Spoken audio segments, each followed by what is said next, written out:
están ustedes? Muy buen día, un gusto de saludarlos.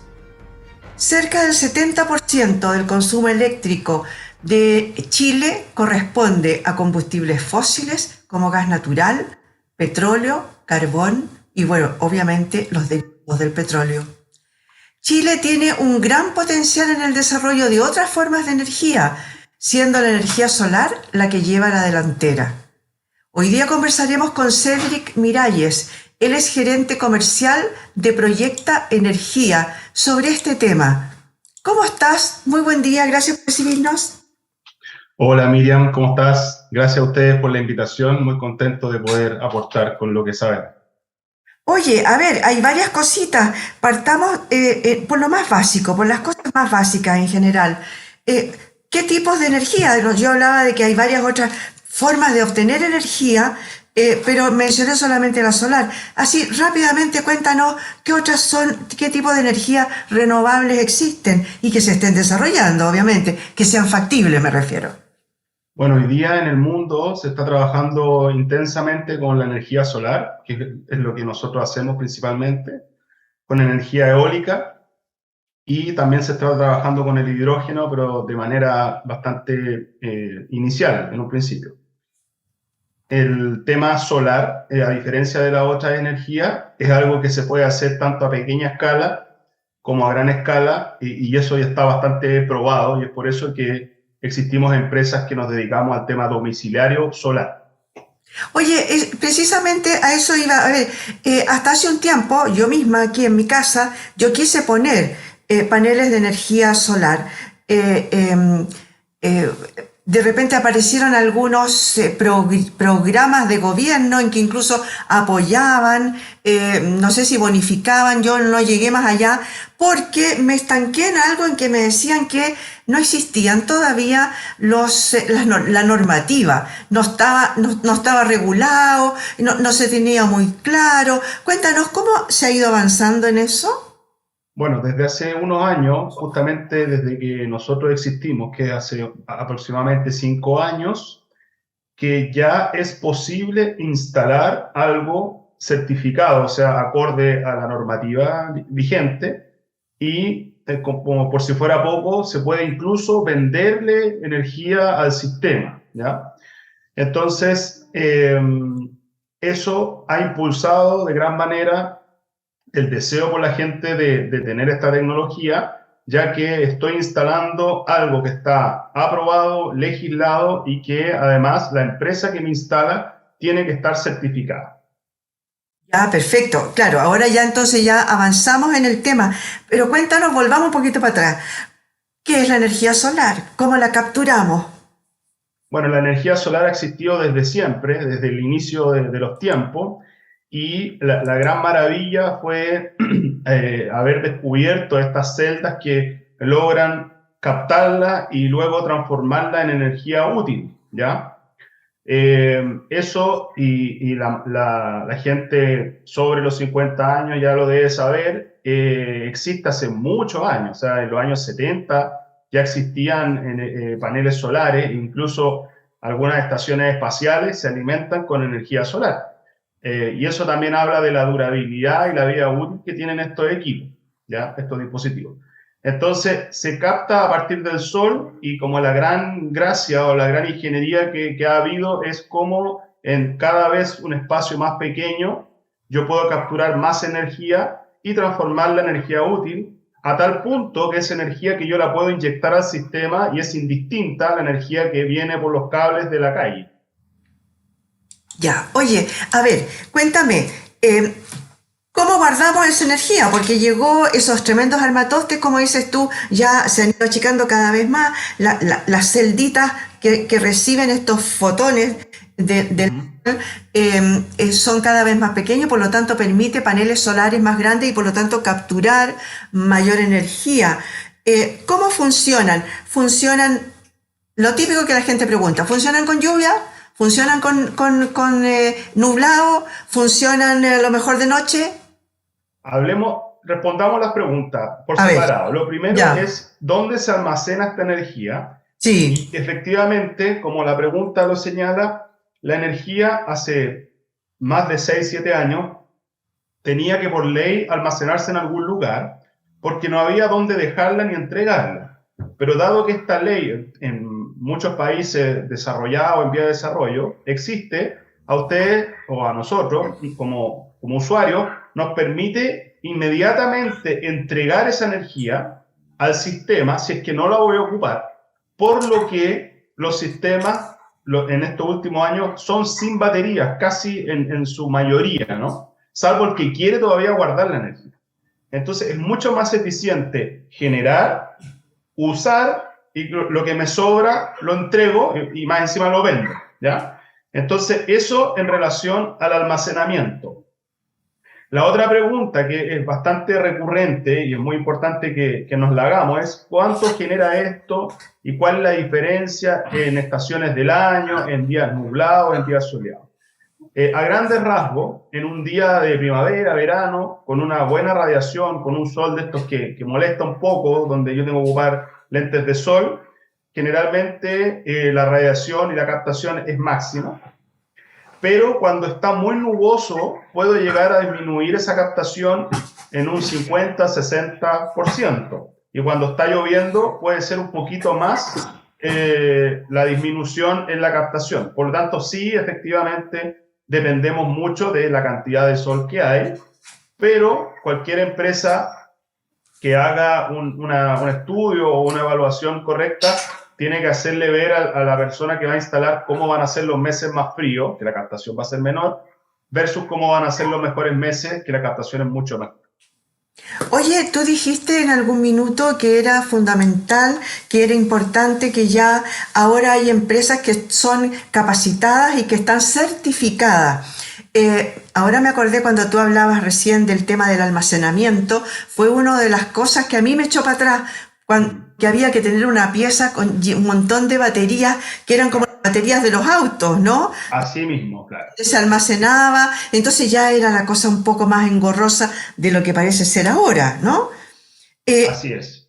Oye, cuéntame, ¿le conviene a las casas comunes y corrientes con 2, 3, 4 personas, una familia promedio, hacer la inversión?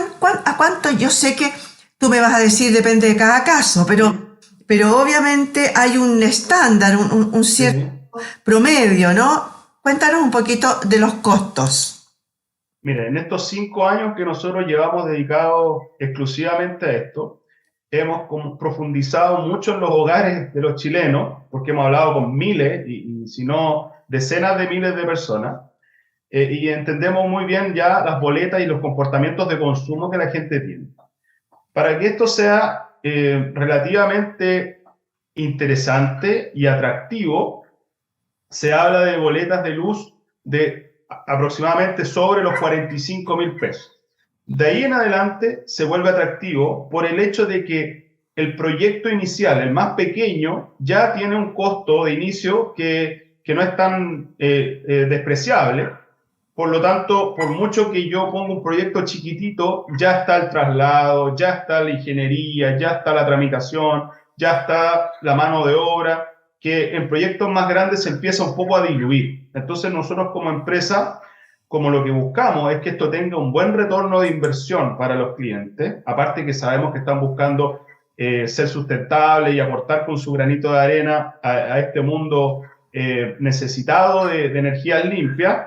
Todos quieren ver algún beneficio económico en el mediano o corto plazo, ¿ya? Entonces, yendo directamente a tu pregunta, estamos hablando que el nivel de inversión relativo está comenzando en proyectos de 3,5 millones de pesos, por lo que, y esto apoya un poco lo que comentaba anterior, una cuenta de 20, 25 mil pesos, que las hay masivamente, no se termina de pagar nunca. O se va a pagar a los 15, 25 años, hay que hacer el cálculo. En cambio, la persona que consume 45, 60, 80, 100, si uno hace el cálculo, se empieza a volver mucho más interesante. Claro, se amortiza en menos tiempo, obviamente, si tiene mayor consumo. Oye, a ver, eso significaría entonces que la gran mayoría de las personas, no sé, comunes y corrientes, digamos, a lo mejor no les conviene por el tema de la amortización tan lenta y por la inversión inicial, Pero, ¿qué pasa con estos proyectos que el gobierno tenía y en los que apoyaba y por lo tanto rebajaba? Me parece había un beneficio de no sé, un par de millones que ponían ellos, pero solamente para casas nuevas. ¿Eso ha variado, no? Mire, nosotros estamos bastante más enfocados en el ámbito más privado, pero sí le hemos echado un ojo a esta iniciativa. Eh, pero la verdad es que no aplican mucho a nuestros clientes en el sentido de que estas políticas que existieron para paneles solares, los que generan energía se llaman fotovoltaicos, ¿ya? Esa es Ujú. la manera correcta de denominarlos porque a veces hablamos de paneles solares y la gente piensa que es para calentar agua. Y tienen razón, porque esos son los paneles solares térmicos, ¿ya? En este caso hemos hablado de los paneles solares fotovoltaicos. Entonces, la iniciativa que existió y que tengo entendido que todavía puede que esté vigente, está relacionada para casas de un avalúo fiscal de entre 1.000 y 2.000 UF. ¿Ya? Eso yo lo invito a que lo revisen para ver si mis datos están en lo correcto, porque nosotros como empresa no trabajamos mucho apoyados en eso, dado que por cosas de la vida nuestros clientes están en otro, tienen otro nivel de avalúo fiscal, por lo tanto Claro. nunca califican, nunca califican, entonces al final era súper improcedente estar diciéndole, oiga, postule a esto, chuta, es que no califico, no califico, no califico. ¿Ya? Entonces, existe ese, o existía, hay que revisar si está vigente, pero para casas que tienen una avalúo entre 1.000 y 2.000 UF. Y lo otro, que de alguna manera complicaba un poco ese asunto, es que había que juntar muchas casas, o sea, sobre 100. Entonces, ahí también había que revisar, había que tener una gestión del puerta a puerta, ¿cierto? Para ver quién se sumaba, quién no, y ver si las casas calificaban o no calificaban. Oye, qué bueno que dijiste eso porque era mi siguiente pregunta. ¿Cuáles son los techos que son que pueden calificar, digamos, para obtener, para poder poner estos paneles fotovoltaicos? Muy buena pregunta. Bueno, cualquier empresa de estas certificadas, que también me lo comentaste, sí, voy a tratar de responder ese punto ahora. Ujú. Lo primero que tiene que conversar con un potencial cliente que quiera instalar es obviamente sobre las pretensiones de ahorro y también en paralelo se puede ir revisando si la casa tiene o no factibilidad. En un 70% las casas tienen factibilidad. Quizás no para proyectos tan grandes a veces, cuando los techos son pequeños o tienen espacios con mucha sombra, pero por lo general un techo con buen asoleamiento, un techo orientado al norte, al este o al oeste, o sea, casi todos los techos menos los sur, y que esté en un estado de conservación al menos caminable, o sea, se puede caminar sin que tengamos el riesgo de que se rompa, como por ejemplo podría pasar con el pizarreño, que es uno de los techos descartados totalmente. O sea, techo de pizarreño, primero hay que cambiar el techo para luego siquiera pensar en instalar. Pero el resto de los techos que nosotros tenemos como un listado, o sea, está la teja asfáltica, que es como una de las cosas más modernas, está el zinc en su versión plana, ¿cierto? En estas casas mediterráneas, es bastante sencillo, entre comillas, poder tener factibilidad. También están las casas en tipo ENA, ¿cierto? También con zinc. La teja chilena también se puede, es bastante más complejo, hay que tener mucho más cuidado, pero sí se puede. Por eso es tan importante que en una conversación bastante prematura, la gente que está interesada le puede hacer llegar a la persona que lo está asesorando alguna foto referencial del techo para poder descartar inmediatamente si hay o no factibilidad. Pero en general, casi siempre hay factibilidad. Oye, y la siguiente pregunta que cae de cajón, ya, instalé esto, pero hay que hacerle mantención. Yo tengo un amigo que sube una vez al año a su casa y los manguerea, no sé, algo les hace, pero él, ¿tiene que ser una mantención especializada? La verdad es que estos sistemas de paneles solares son conocidos mundialmente como sistemas libres, entre comillas, ¿no? Libres de mantenimiento. ¿En qué sentido? En que eléctricamente es bastante pasivo cómo funciona esto. No es que yo tenga que estar prendiendo y apagando cosas, no es que yo tenga que estar revisando el tablero, el inversor, ni nada por el estilo. Entonces, yo no tengo que preocuparme mucho de la parte eléctrica o mecánica. Pero sí es verdad que a mayor suciedad la captación se va haciendo menos eficiente Por lo tanto, dependiendo lo polvoriento que sea mi barrio, ¿cierto? Va a ser conveniente pensar en 1, 2, 3 veces al año hacer una limpieza. En general, esa limpieza se hace igual que como yo limpio el parabrisas de mi auto, así de sencillo, no se necesita nadie capacitado, solamente hay que tener un par de protocolos de seguridad que nosotros los entregamos, como por ejemplo bajar un par de automáticos que se hace desde el tablero, luego hacer la mantención. Y un poco la gracia, Miriam, es que la gente o gente que ayude en la casa, ¿no? ¿Cierto? Algún colaborador, ¿cierto? O si la persona le gusta, ¿cierto? Esto del jardín o manejar sus cosas de la casa, lo puede hacer porque de esa manera no le agrega gastos, digamos, al proyecto, porque al final el ahorro que estoy generando idealmente no es compensarlo con otras inversiones que tenga que ir poniéndole cada 3 meses al sistema. Ya, oye, hay otra cosa. Tú hablabas recién de un inversor. Yo sospecho, sospecho ¿Mm? que es un sistema como para que entre la energía y la que me sobra, automáticamente este inversor la transmite a la red. ¿Es eso? Claro, el inversor, y esto se conecta un poco con lo que hablábamos antes, ¿no? ¿Mm? Está esta tecnología maravillosa de los paneles que capta la energía, pero Ujú. esa energía está en otro voltaje y en otra corriente que no es Ya, aceptada por nuestras casas. perfecto. Entonces, hay un inversor que es como este cerebro que toma esa energía y la transforma en energía útil, la misma que viene de la red, pero además tiene ese trabajo de poder discernir entre enviar hacia la casa, ¿cierto?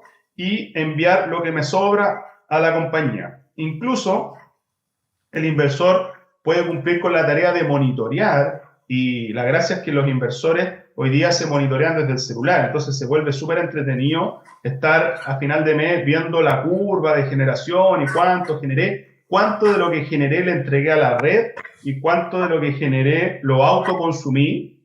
Y ahí yo puedo decir a ciencia cierta, fui un 70% autosustentado a partir del sol.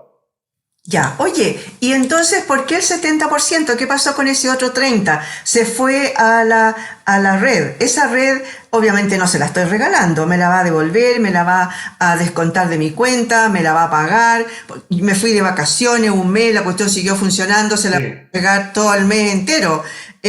Pero tengo entendido que tiene una yaya, en el sentido de que no me la cobran, no me la compran a lo mismo que me la cobran. exacto, claro. ¿Eso es? Sí, en números redondos, todo lo que me sobra ¿Mm? me lo van a pagar al 50%. Eso es número bien, Ya, bien redondo, ¿ya? ya. Ahora, ¿qué significa eso en la práctica? ¿Por qué esto ¿Mm? de que me sobra energía? Volvamos un poco al principio. Yo genero Ujú. energía y si en mi casa no hay un consumo que me pueda pedir esa energía, la energía tengo que echarla en alguna parte y como no hay batería, se la entrego al sistema. Entonces, todo lo que me sobra, y súper buen ejemplo, Miriam, el que dice de las vacaciones. Me voy de vacaciones, no voy a quedar en cero, voy a quedar con el congelador, el refrigerador, algunas luces, lo que sea.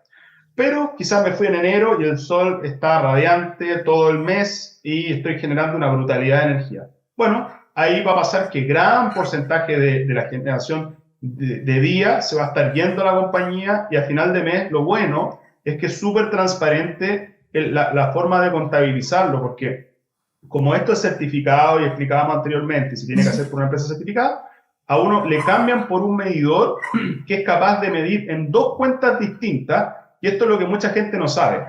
Son dos cuentas distintas, son dos contadores, uno que cuenta lo que yo consumo, porque yo sigo consumiendo a veces de noche, de día, cuando me falta, y hay otra cuenta que va contando, valga la redundancia, lo que yo entrego.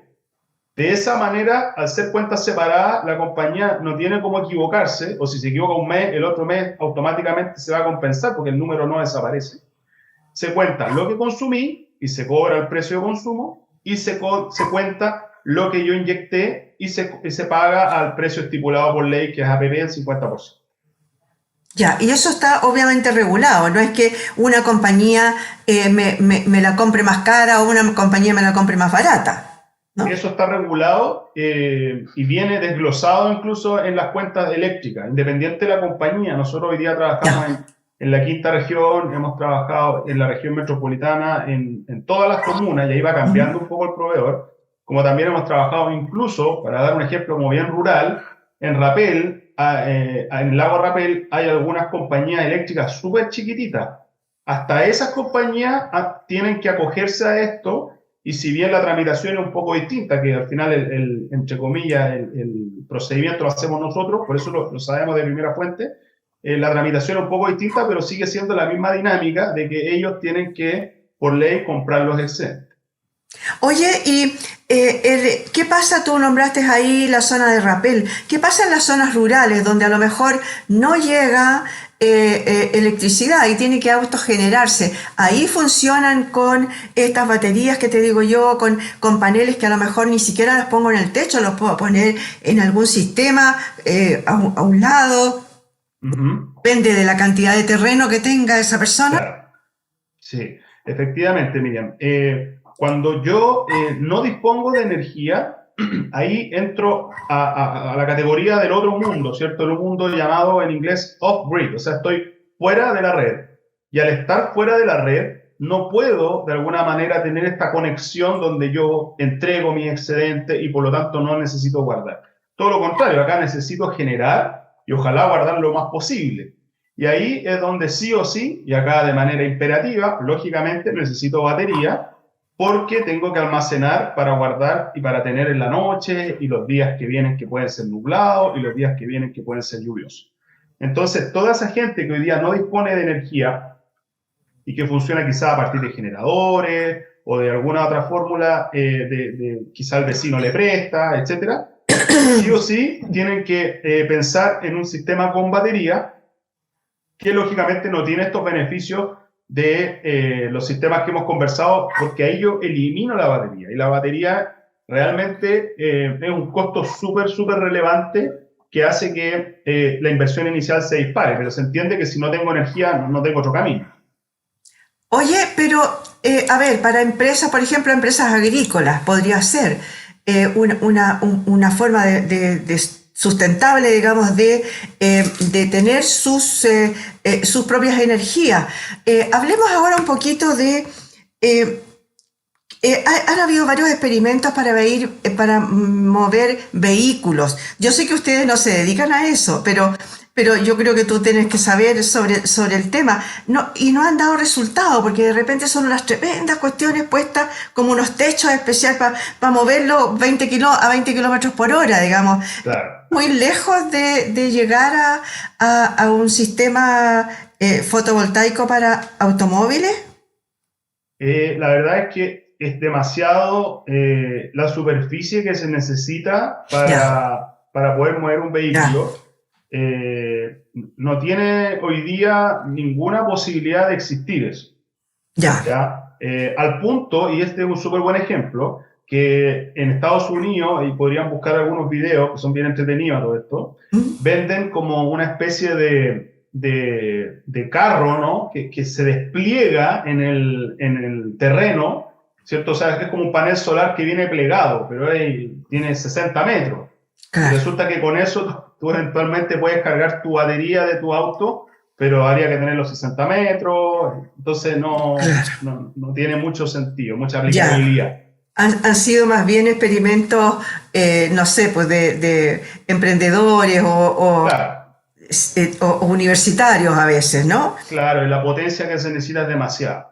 Oye, a ver, yo sé que ustedes se dedican a el tema domiciliario, pero obviamente tú también tienes que saber sobre esta planta de sistemas Ujú. fotovoltaicos generadora de energía de una empresa eh, minera.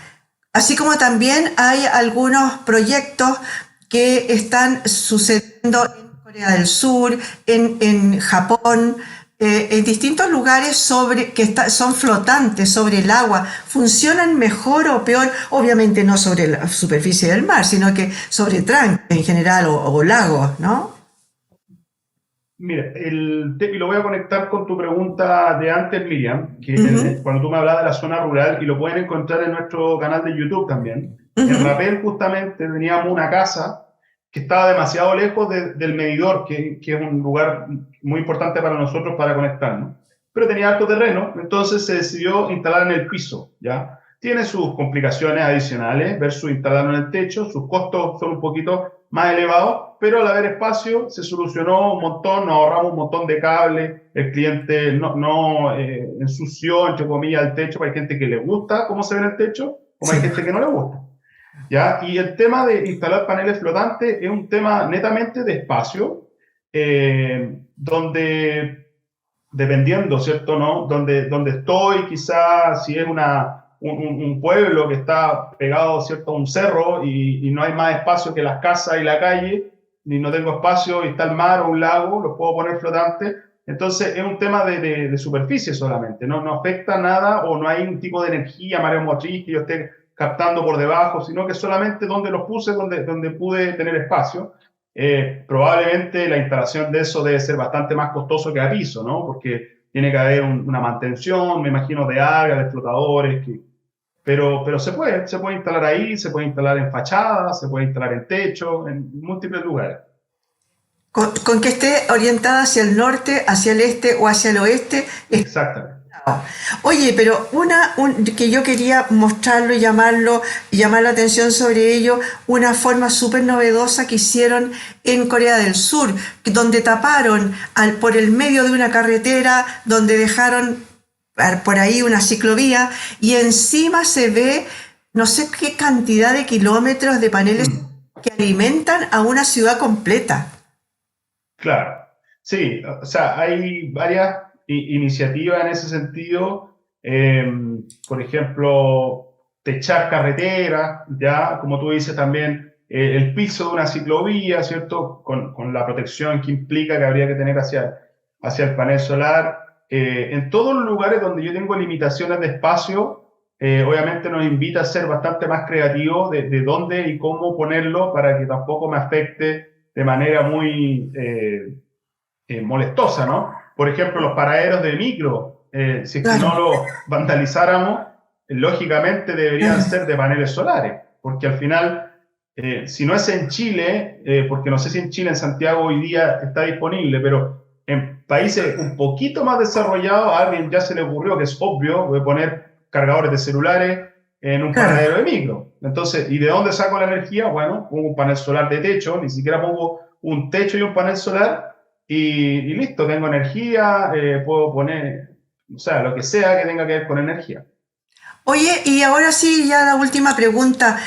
Cuéntame, en el Ministerio de Energía y Desarrollo, eh, ¿existe la capacidad de estar viendo cómo aumentar, cómo mejorar, cómo subvencionar políticas públicas para que esto se vaya desarrollando y lleguemos a no sé, de alguna forma a ser neutrales como lo éramos, parece que hace ya 1990 más o menos, éramos carbono neutrales nosotros?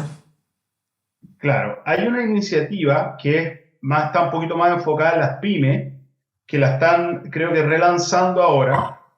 Habría que revisarla ahí en la Asociación Chilena de Eficiencia Energética o también en la página del Ministerio de Energía, que de alguna manera busca subvencionar para las empresas medianas, pymes, ¿cierto? Pequeña y mediana empresa, inversiones relacionadas con energía solar, electromovilidad y otros tipos de uso de la energía un poco más sustentable.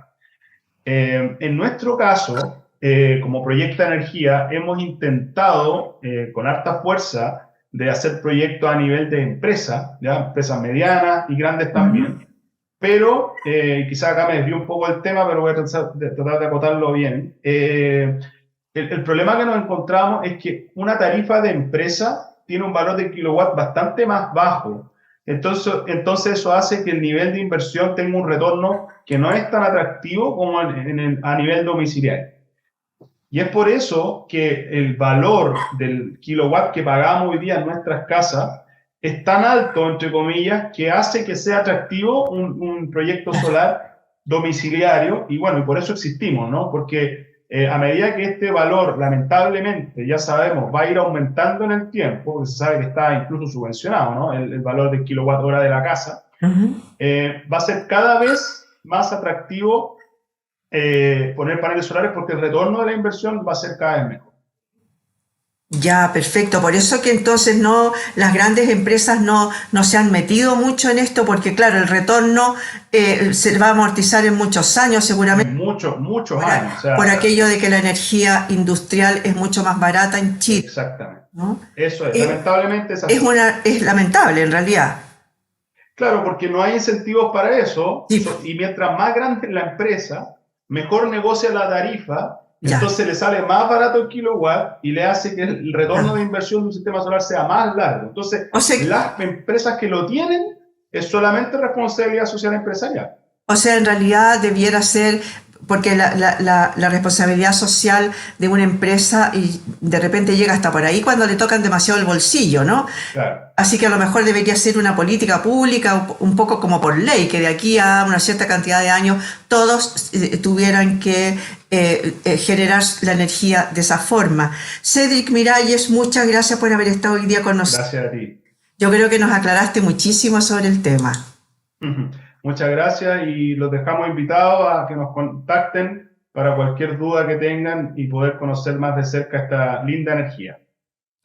Cuando nosotros hemos estado conversando, todo el rato hemos estado poniendo las formas en las que usted tiene para juntarse, para ver más sobre Proyecta Energía. Hemos mostrado su página web, el Instagram y su teléfono de contacto.